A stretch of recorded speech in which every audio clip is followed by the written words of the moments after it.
In the fast-paced world of electric racing, Nissan Formula E Team is gearing up for an exciting season ahead.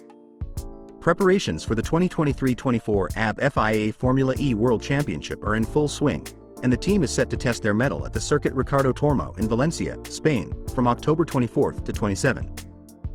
After an encouraging debut last season, the team is eager to enhance their performance in the second year of the Gen 3 regulations.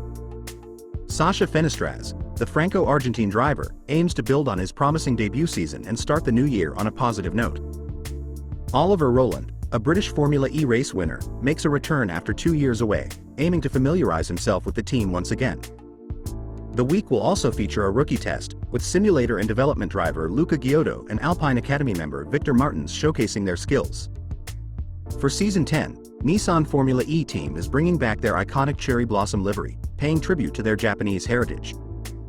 This season marks a new chapter, as the team eagerly anticipates their first ever Formula E home race, the Tokyo E-Prix, during cherry blossom season on March 30, 2024.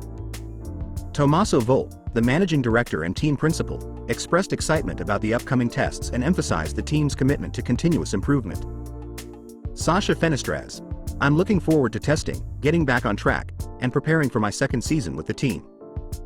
Oliver Rowland: "I'm delighted to return to Nissan and excited to drive the Nissan E4 Ors 04. We'll do our best to support the team and move forward as a unit." With determination and innovation, Nissan Formula E Team is poised for an electrifying season. Stay tuned as the team takes on the track and prepares to make their mark in Season 10.